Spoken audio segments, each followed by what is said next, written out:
You ready to go? Sure. All right. Good morning. Hey, good morning, everybody. Thank you so much for joining us on another fun-filled edition of the Real Estate Backstory. We are going to be kind of going over all the news and information and everything. We hope that you start your week with us. We do this every Monday morning at 9 a.m. and we'd love to have you here with us, kind of joining in and going over everything that we've gathered for you to kind of get you started off on the week. So. Our topic for today is going to be talking about, one of the main topics is going to be talking about the housing ladder. We're going to go over that in a lot more detail and a bunch of other information. So this week we also have a lot of training coming up on Workplace. On mx1training.com.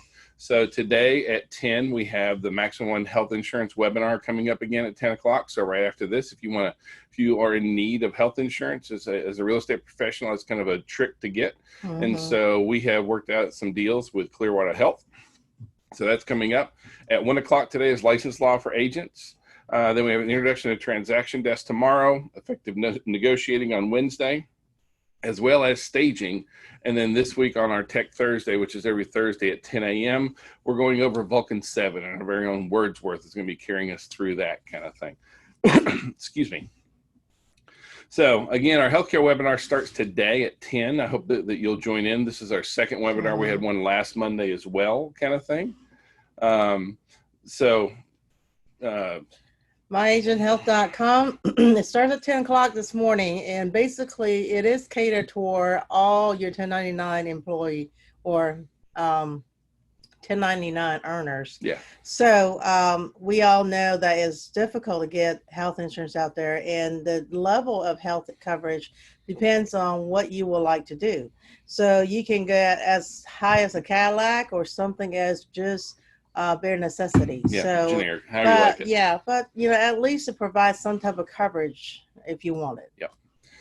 All right, I want to start off with a very weird topic today, and that is what are the gifts of COVID? I know that sounds kind of like an oxymoron, but besides us all having an abundance of toilet paper, there is another gift kind of thing, because I want you to think about what's the best time for you to quit smoking or start a new routine. Mm-hmm. As weird as it sounds, it's when you're on vacation. And the reason why that is because when you go on vacation, it disrupts your routine completely. Everything on your routine is completely jacked up when you go on vacation. So starting new routines, changing the way things are going, altering your path, it's a great time to start. And gosh, what lately has kind of disrupted everyone's routine? Anything that maybe, has caused like a 7 billion person lockdown, anything else that's disrupted our routines? Yeah. I mean, right now, the coronavirus really, really has done that. And so it really has been a big disruptor for us out there. And while we know that's there, I do want you to understand that there's also, you get to choose what you do with that. Absolutely. You get to choose how you change things. Are you going to change things for the better? Or can you start a new routine? And so I'm really going to encourage you to kind of really, start with your morning routine. If COVID has thrown your entire world upside down, well, then rock that. Okay. It's time to stop waiting for things to get better. Okay, not to get better, for things to go back to quote unquote normal. Okay? It's never going to be like what it was prior to COVID-19. And you guys do look around, because depression is real. Some of us may not have experienced it, but I can tell you that some people are feeling really depressed at sometimes. So, but in order for you to help someone, you need to help yourself out first. And this is where Alan was going to with the savers. Yeah. Just one way that you can really start your day is to really start your day, but have your day a plan. So how you get up, do you get up and do you spend some time in silence? Do you use affirmations, visualization? How about exercise? Okay. Because I think everyone needs to go on the coronavirus diet at this point, kind of thing. Reading, scribing, these are all activities that we really need to get but it starts with having a new morning routine. and it's time to really put that into place. So if your world has been disrupted, please, I am heavily encouraging you to rock that. Don't just let that really kind of own you, kind of thing. So I kind of wanted to take a moment and kind of share through with you right now, kind of like what's going on in the millennials and the housing ladder right now, because that's a big deal for what's happening in our marketplace. So, real quick, what the housing ladder really is this is how, the U.S. has really built personal wealth, for the most part. The whole idea is that, the first rung of the ladder, that's our starter home, which for for Ming and I, that was like that little 3-2 ranch or 3-1 ranch kind of thing. We're old, so yeah, we only had one bathroom at the time. Okay, I'm old, she's not. But that, and then every single time you continue to move up that a different rung on the ladder, and each time you get a bigger house kind of thing. And it really is the catalyst for personal wealth and growth in the United States. It has been. Right now, we are going on 100 straight months of property value increases. It's incredible, y'all. So a little over 8 years now, year over year, prices have risen on homes. And so that's a big deal when you start talking about the wealth of Americans kind of thing. But the challenge is that the millennials are missing out right now. Just 4 years ago, millennials accounted for around 7.5% of housing wealth. But as of the first quarter, it's down to 3.7%. And where that really kicks in, and it's not just for millennials, to be honest with you, but it does start there. And what I mean by that is, you can understand that there was a recent study out by the Urban Institute, and it said that there's a $72,000 difference in the median wealth of those who bought a home between 25 and 34 and those who waited until they were 35 to 45. And the kicker is, if you waited to buy a home until you were 45, on average, and this is not for everyone, but on average, your net wealth is going to be $100,000 less than someone that bought a house at 30, kind of thing. Well, if you think about it, if you take your mortgage, okay, if you have a 30-year mortgage, buying at 25 versus 45, you're already more than halfway through paying your debt off on the mortgage.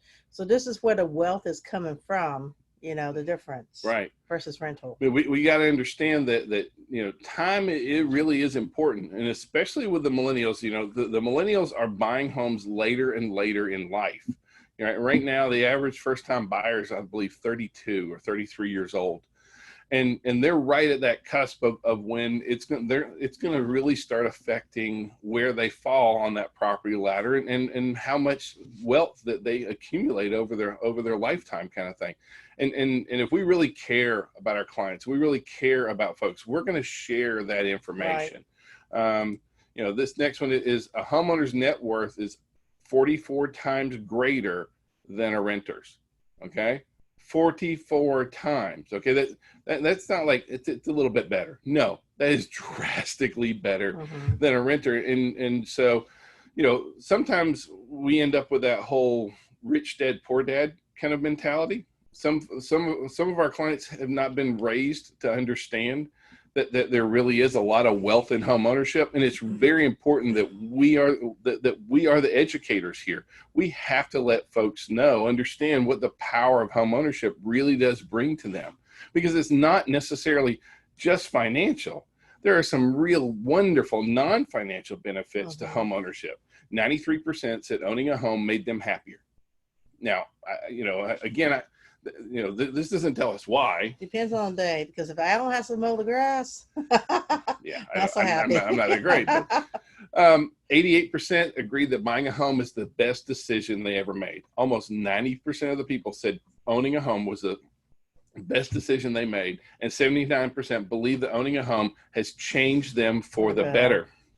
So there's a lot of benefits in addition to the financial side of things in home ownership.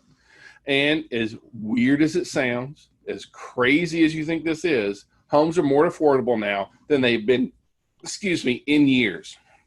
Okay. And you're like, what?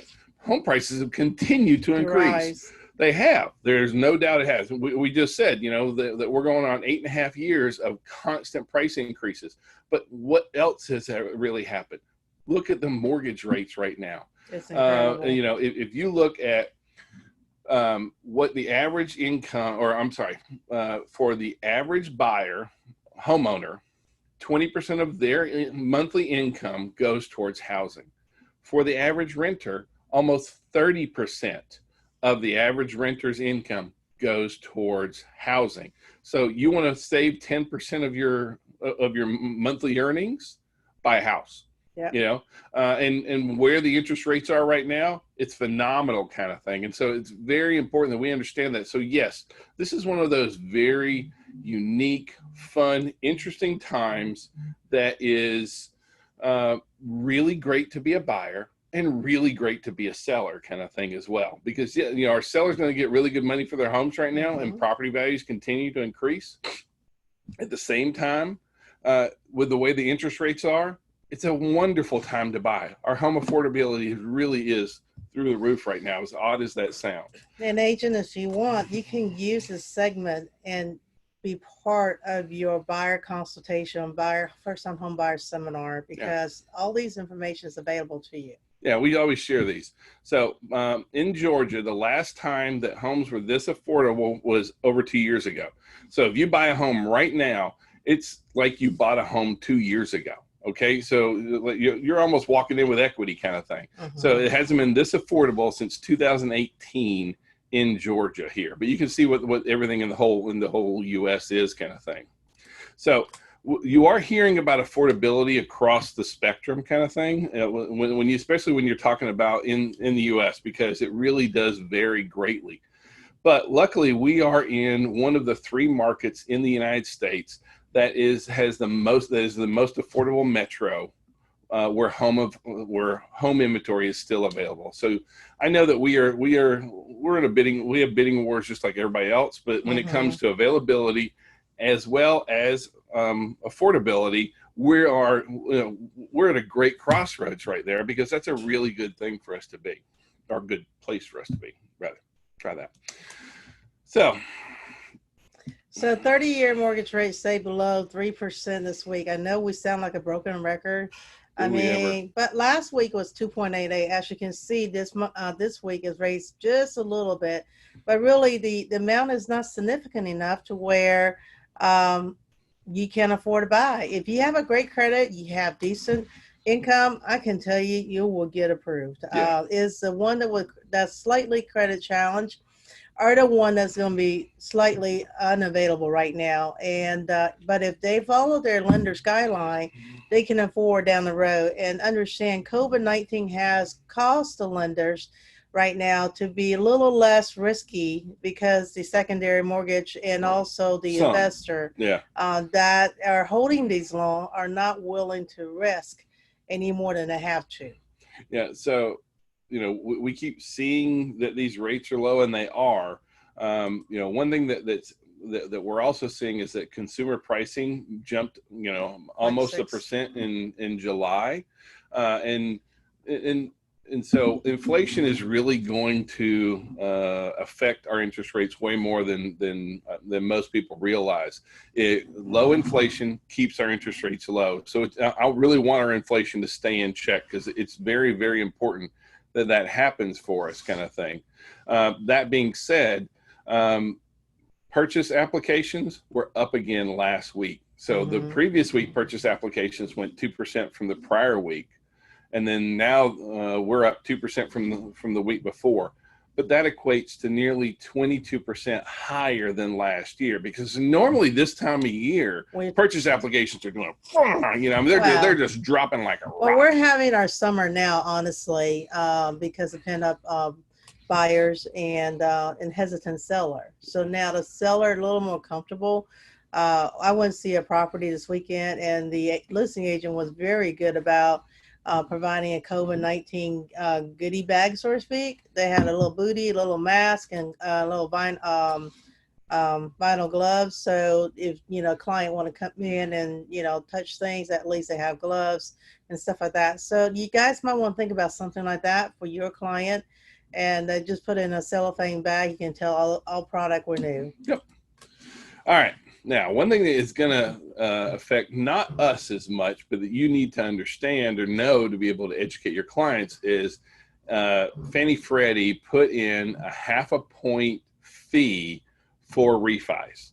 So refinancing your mortgage, if you haven't done it already, if you're not already in the process, they just basically, boy, they put a big brick in refinances kind of thing. So I mean, 0.5 point doesn't seem like much, but when 0.5 point on 30-year loan, yeah, that's quite a chunk kind of thing. And so they also kind of came out of left field with it kind of thing. So if you were already working on getting your loan refied, finish that sucker up quick, okay? Because you were probably locked in before the 0.5 point fee is kicking in. But on new products moving forward, Fannie and Freddie is putting a 0.5 point on there, and that really kind of caught a lot of people out there. Well, if you think about it, for those folks that are refining, typically they have 5% loan or more.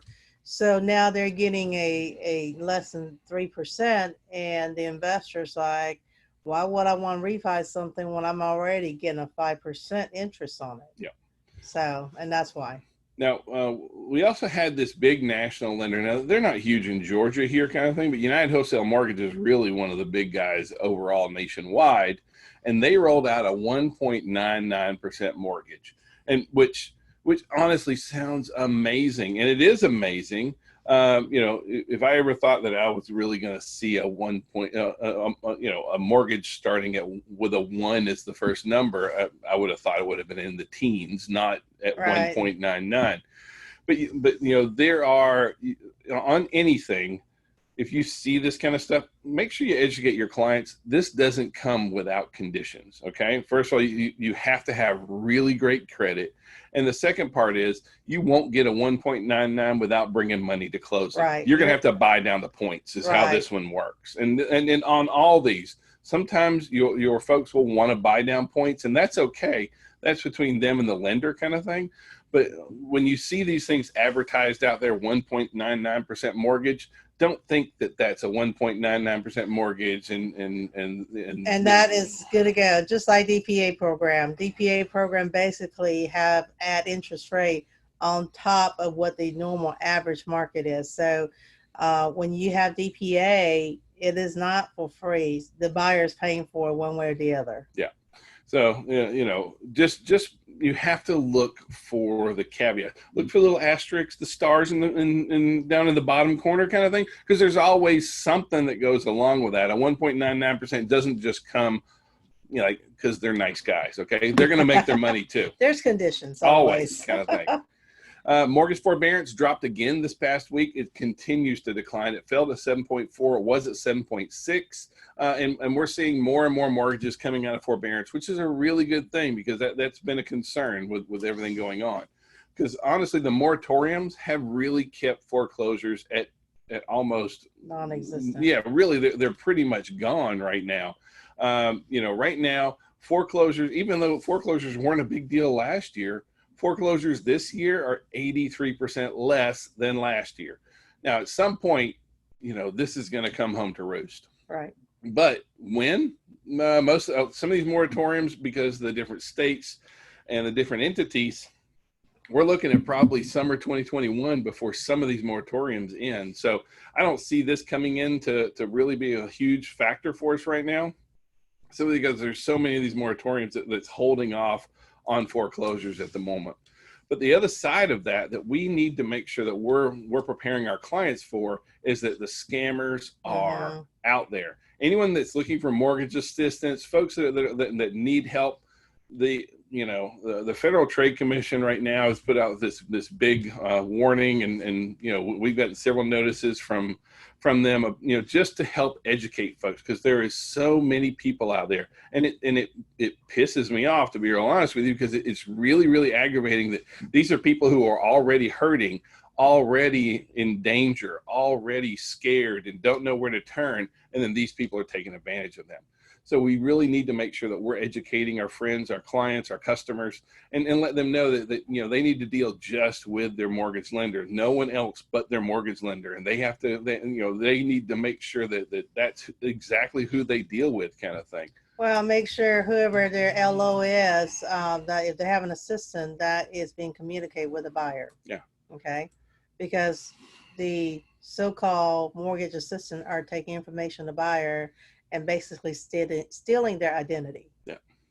So jobless claims fell below 1 million. Woo! Ooh, good job. So that now, on one hand, it seems ridiculous to be like, woo, under 1 million jobless claims, but where we've been to where we are now, that's kind of a good thing. So I think we're at 963,000, which is a really good thing for us to be at. No, we are not out of the woods. We are not out of the water. I don't know where I got woods and water from, but we are steadily improving, and that's really good for our economy and for all of our friends, kind of thing. But what that means in like what does that high unemployment rate mean across the U.S.? Well, if you're in California or Nevada, they're at 15% unemployment. Yeah, I mean, there's a lot of states that are in the teens, in the high teens, 17, 18%, that kind of stuff. But how about in little old Georgia? Little old Georgia, we're at 7.6. So while I'm not going to say 7.6 isn't high, compared to a lot of the U.S., we're actually in pretty good shape there overall, kind of thing. If you think about the population here in Georgia too, I mean, we are Atlanta being one of the highest concentrating population here, and consider that if you do it in math, it's pretty good. So a year ago we were at about 3.5, so we're up 4% in unemployment, and which is not great. But when you compare that to where everyone else is, and when you see all the things going on, I mean, our unemployment rate is 10% better than Massachusetts. I mean, that's phenomenal, kind of thing. And so yes, when you watch the national news, it's going to be like huge unemployment rate, blah, blah, blah, blah, blah. But hey, guess what, homies? We in Georgia, okay? So like things are really not that bad here, kind of thing. So shopping is improving. July retail sales were up 1.2%. The thing I found really interesting is this little graph over here in the corner where it shows kind of what happened to U.S. monthly retail sales since January 2007. You can see that when COVID came, huge drop there, boom. But man, look where we at now. Well, I'm sure you guys are getting a lot of sale discount online right now, because I shop at Belk and a couple other places, and I'm getting tons of email every day from them. She's our bargain shopper, yeah. That's why everything is 2 for $99 at our house. So, all right. Also on the positive side, new listings have climbed for the first time since the pandemic. We're finally starting to get a few more listings on the market than we have up to now, kind of thing. So yeah, I think some of it is seasonal. We're finally starting to come out of summer. School's starting back. People are starting to feel a little bit more more comfortable with operating in a COVID environment, that kind of stuff. Seller confidence is improving.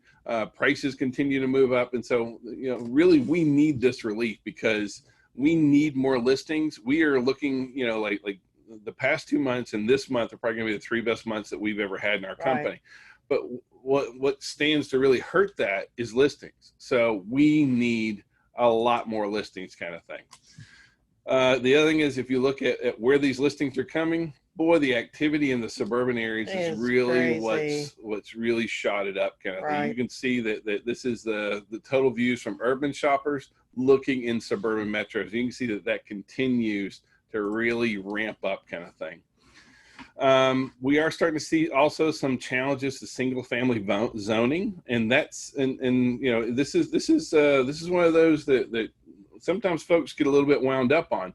But this really comes down into how the zoning laws are for how many homes you could put per acre, per lot, that kind of stuff. So the number of homes per acre is generally how it's done. And in a lot of areas, it's one of those where as Americans overall, we want affordable housing for everyone, but we don't want affordable housing in our neighborhood, kind of thing. I mean, let's just be real honest with you. That's kind of how it is. It's like, yes, we need more affordable homes. Oh, not over there, because that's really close to me and I want to protect my home value. So, but we are starting to see a kind of a shift in where, realistically, we've got to be able to build more housing, and we need, and there's a lot of places where we're starting to see this shift, because affordable homes is a really important factor for us moving forward right now. One of the biggest challenges for our millennials to move into housing is affordability. So if we can put more homes on an acre, that we're going to be able to build more affordable homes too. Now, residential real estate is driven highly by demand, supply and demand, and we're there. Commercial is driven by the economy, and there's parts of commercial that are doing really good. There's also parts of commercial that are basically in fire. And so commercial multifamily borrowing is down almost 50% from the second quarter. It is, and that's one of those precursors to where are we going kind of thing. And so that kind of concerns me, because, we need commercial, because commercial, while being affected by the economy, when commercial's rocking, when commercial real estate's rocking, the economy's doing really good, unemployment goes down, those kind of things. So that worries me, kind of thing, that commercial originations are down, the whole 9 yards. That is one of those things that is troubling moving in. Now, this is also, there's a little bit of we always see commercial originations decline prior to a presidential election. That's kind of a normal thing, and it doesn't matter if you're for Biden or if you're for Trump. It just going into it, so many businesses don't know, is this party going to stay in power? Is this one going to take charge? Are things going to change? Is it going to be the status quo? They're apprehensive, and so they'll be apprehensive, and so we'll continue to see this until after the election, that kind of thing, and it's really absolutely normal. We are starting to see supply issues in our lumber. I mean, like, go to Home Depot, go to Lowe's, walk through the lumber department. You're going to be really lonely. Like, you're picking out a board and it looks kind of like a corkscrew kind of thing, because that's the only thing left. But it's not just lumber. I mean, a lot of our supplies are real, because of the supply chain issues right now. That's really starting to happen. We are starting to see that affecting our builder pricing. Right. And that concerns me. As we talked about, affordability is a big deal already, but with the, like plywood, the pricing on plywood has shot up by 40%. A lot of our staples for the building industry, we are in very short supply. And just like on other economic models, if we have more demand than we have supply for, prices are going up. Right. So we need to see that. But that's another thing where if we can get some of these manufacturing agents, if you do have a home that has deferred maintenances, kind of be prepared to tell your seller get these done now versus wait until the inspection report, because I can tell you right now, you may not find a handyman to do it. Even if you do have a handyman do it, the supply may or may not be there for you. So just be wary and beware that, this can happen. And I know that will cause a frustration during negotiation time. Well, the other issue is that it's going to cost more. Right. And so my recommendation is just give it in closing costs or reduce the sale price. Yep. Because that's going to help you in the long run and less headache. Yep. One thing that we really want to encourage you to do out there is to be sharing your app. So, this past week, Zillow's mobile app surged to 2.17 million daily active users. Okay, that's scary. That's amazing. But I want you to think about, why do people use the Zillow mobile app? They use it because they've been invited to use it and because they've been engaged on it. But what we find is that if you will reach out to your clients and you will engage them, they will use your app. They will use your website. If you have a website where they can go and search, and they can go to Zillow or go to your website, and you built a relationship with them, guess where they're going? They're going to your website. And just so you know, I have a client that did use Zillow for majority searches, and by the time he sent me the text, and it sees it's been under contract for 4 days. So, this is part of the education that you have with your buyer to make sure, say, listen, while Zella is great for search, but the problem is that they don't update their data like we do. And so whatever is in our app is current. Now, is only good as the inputter. So if the listing agent doesn't change the status from active to pending, this is what I kind of push y'all and making sure that the other agent has put pending status on their listing just so they can't basically fish for additional buyer. Right. Okay. And some of the reason why, I don't know if you know this or not, but Zillow actually are now selling homes. So for agent to access any Zillow home, you actually have to use their app as well. Right. Oh, well, I mean, I know they're selling homes, but we also see that our clients will use us over Zillow if we advertise, if we talk about it, Absolutely. if we share it with them. I see so often that we don't stop and share our app. All of you have your own mobile app. All of you have your website through Georgia MLS, and it amazes me how often we don't share. Take the time to share that with our client. Take the time to set up automatic searches for them. Those kind of things go huge, and then they stay away from Zillow because they trust you and they'd rather use your stuff. And what Georgia MLS with Paragon in collaboration, guess what? You actually get notification when your client looking at something. They'll tell you they're interested, not interested, reject, whatever it is. So when it comes to home sales, August is the new May. Right now we are looking at our fall being the best fall we probably ever had. I mean, like the industry has ever had, just because normally this time of year things are tapering off. I mean, it doesn't come to a screeching halt, but there is definitely a downward trend over the next few months kind of thing. And we're not seeing that. Matter of fact, we're seeing activity still rocking it right now. And it's all driven by the amount of demand that we have out there. And luckily we have these really great interest rates. So, COVID update. Warning, under Georgia law, there's no liability for an injury or death of an individual entering these premises. If such injury or death results from the inherent risk of contracting COVID-19, you're certain of the risk by entering these premises. This is on the door of all of our offices. This came out from the governor, and we put this in place, and we have this in place here. The majority of you are not doing or not driving your clients around. Right. But if I was, I would post this. I would have them acknowledge it, kind of thing. I'm only, it's about a premises and where they come into, which is why we need to have it on all of our businesses, all of our front doors have this on there now. I don't know of any legal precedent necessarily, but if you're driving folks around your car, they're kind of on your premises. Right. So just as a word of caution, I would have this if you do happen to drive. I really do just recommend that you don't ride your clients around in cars with you unless it's something you really have to or just really want to do, kind of thing. I want you to protect yourself. Right. And unfortunately, we have put these notices due to liability. Obviously, there probably are some folks trying to do some type of lawsuit. I have heard more advertisement from ambulance chaser attorneys lately on the radio than I had in months. So I'm sure they're going after people that are suffering, family are suffering from COVID-19, and we'll see this litigation going on for years, kind of thing. Protect yourself, CYA. Right. Cover your rear end.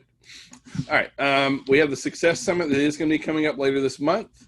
It'll have about 50 different breakout sessions. We're going to be doing it live in the offices. Well, not live. We will be doing it recorded in the offices, but with social distancing coming up. So we will have sign up here. Oh, we'll be sending out the sign-up sheets. Each of the branch managers is going to be reaching out over the next couple of weeks, starting to get people signed up and engaged on that. So please look for that to come your way. So. All right. So accountability, tomorrow. Yes, tomorrow. And let me tell you, Keisha's put a lot of work in this. So for those of you that really want to boost your business, please, please, please go to accountability. And you may come in the middle of it, but that's okay. But the principles still are the same. Okay. It's about getting engaged and sit yourself in a routine and also have an accountability partner to say, hey, you're not doing it. Did you do what you said you're going to do? Right, pretty much. And I know sometimes, not that it's a guilt trip or anything, but I know when are being forced with a deadline, we tend to be a little more motivated and Yep. not. So please join us. So if we can be of any service, please let us know. We are available. Call, text, smoke signals. We answer it all. So he does say smoke signal. Yeah. All right. We love you. We appreciate you. If we can be of any service, please let us know. We hope you have a great Monday and a fantastic week, and we will talk to y'all soon. Happy Monday. Take care. Bye now.